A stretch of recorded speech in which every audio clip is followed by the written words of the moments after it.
blessed good morning to all as we come together on this Tuesday morning.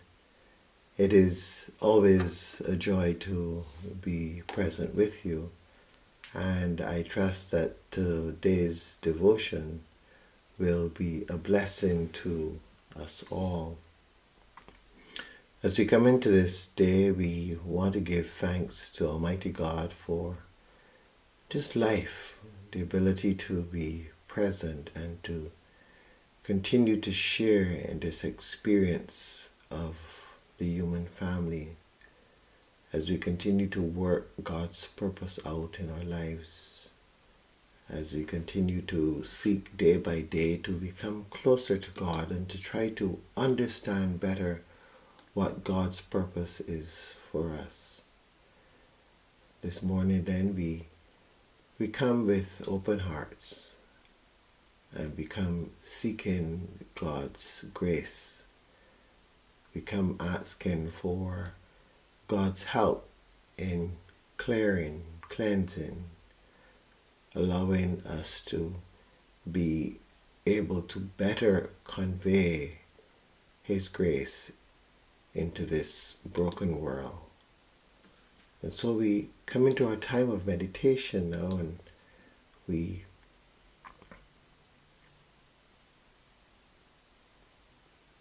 are coming into that space of stillness, of quiet,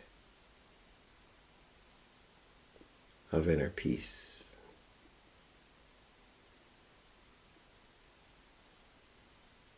In a place of devotion.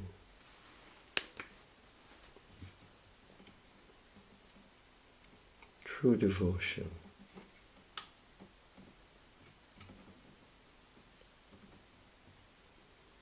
Devotion to Almighty God.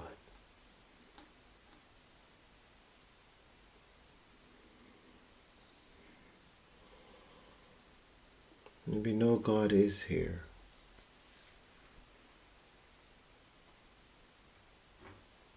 And we are thankful for God's presence, for that peace that passes all understanding.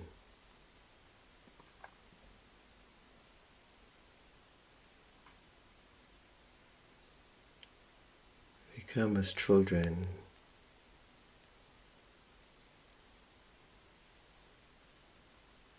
seeking, open to receive,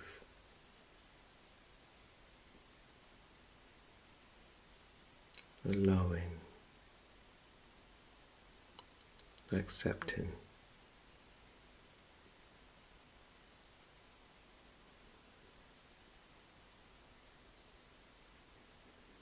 Become desiring a deeper relationship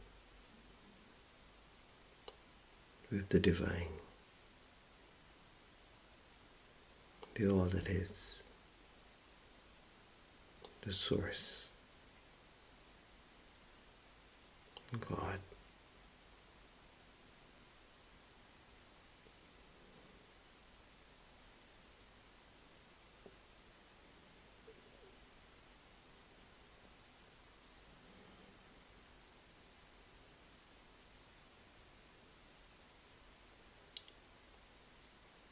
We come with hearts filled with gratitude and love.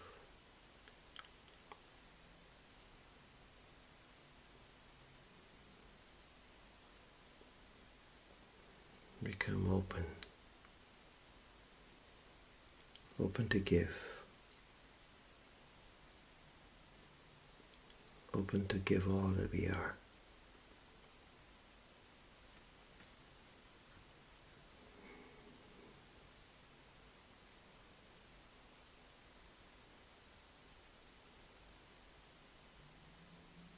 In this place of inner stillness and peace,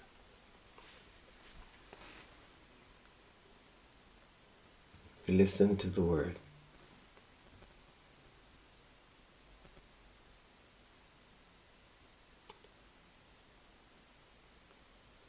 When the scribes and chief priests realized that he had told the parable against them, they wanted to lay hands on him at that very hour.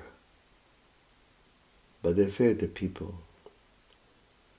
So they watched him and sent spies who pretended to be honest in order to trap him by what he said, so as to hand him over to the jurisdiction and authority of the governor. So they asked him, "Teacher, we know that you are right in what you say and teach, and you show deference to no one, but teach the way of God in accordance with truth. Is it lawful for us to pay taxes to the emperor or not?" But he perceived their craftiness and said to them, "Show me a denarius. Whose head and whose title does it bear?" They said, "The emperor's." He said to them, "Then give to the emperor the things that are the emperor's, and to God the things that are God's." And they were not able, in the presence of the people, to trap him by what he said. And being amazed by his answer, they became silent.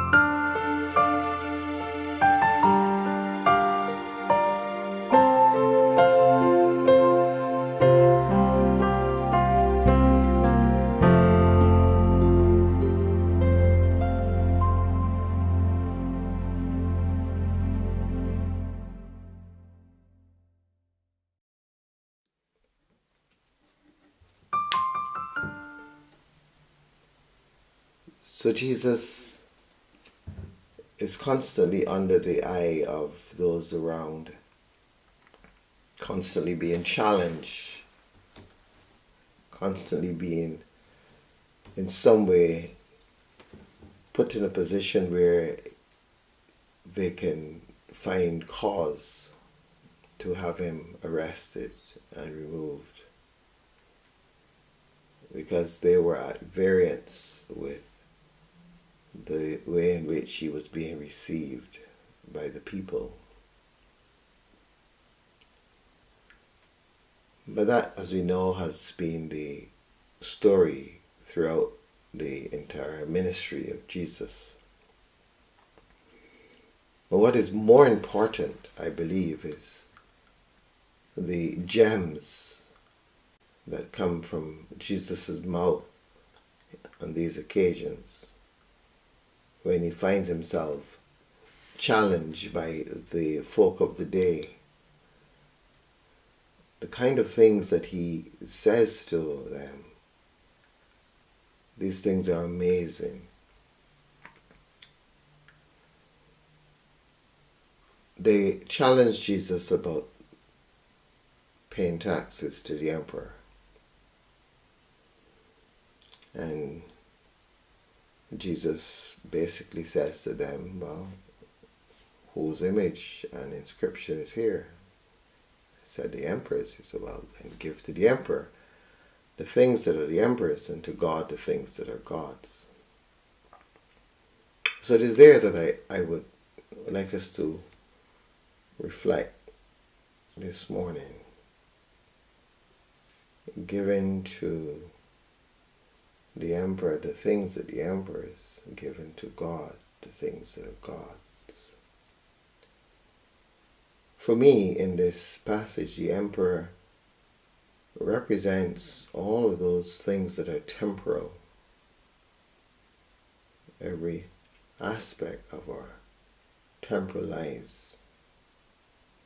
As long as we are in the flesh, there is the demand of the flesh. There's a concern for the flesh. And we have in some way to make some kind of provision, albeit even guided by Spirit. But we do need some place to rest, some place to be able to come away from the world and be sheltered. We do need food to eat. The basic necessities. They are things that we quote unquote need in this world as basic ordinary human beings. And there's a sense in which we need to attend to those needs. As a community, we have agreed on certain ways of being together. We go to the store and we have agreed that we will need to have money in order to be able to purchase various things. In times past, we might have agreed differently. We might have agreed on bartering or fair exchange. But however the methodology that we have chosen is manifested, the fact is that we agree in principle to being together and how we will live together. And this is important. And Jesus does not negate this. But at the same time, Jesus says, we've also got a responsibility to God. And that is of greater importance. So the challenge this morning for me lifts up the importance of recognizing that there are two things going on in our lives. And I often look at these from the perspective of doing and being. There is, by necessity, things that we need to do. And in order that we may be able to continue to journey in this world, we need to do them. But the thing is that oftentimes we are so caught up in doing that we forget the need to focus as well on being.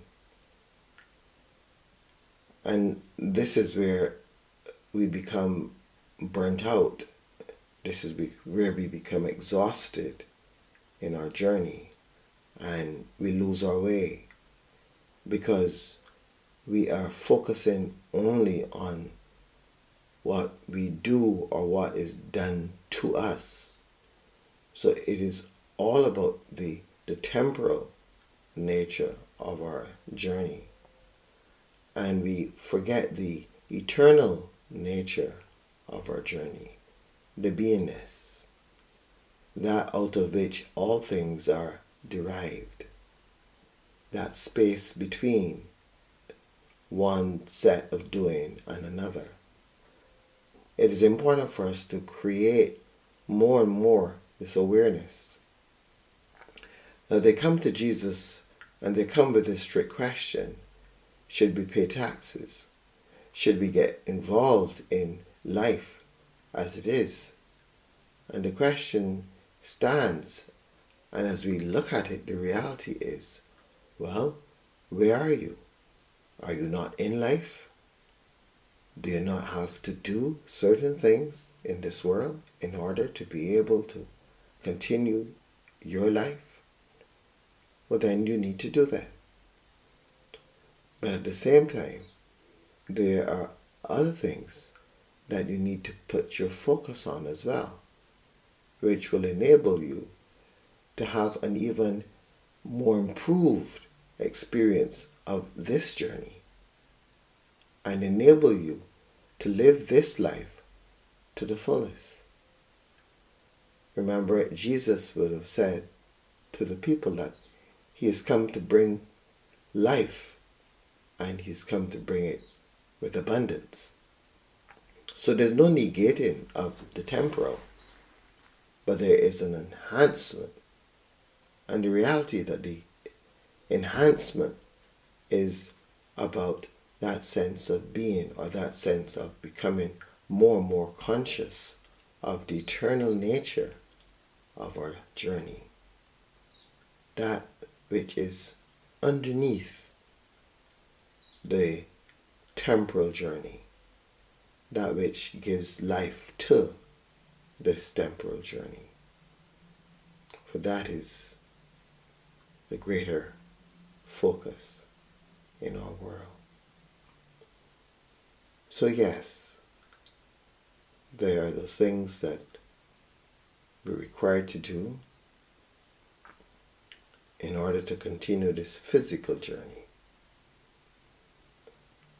But even more so, there are those things that we are expected to explore and to be present to, in order that the eternal journey, this spiritual journey of ours, may be experienced at its fullness. The two stand together for us in this moment because this is where we are. And we can't negate this reality. When we pass on, we will put down this reality. But right now, this is where we are. And we must pay attention to it. But without losing focus of the greater journey.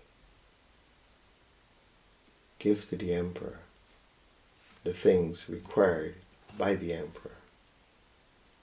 Give to God the things that belong to God.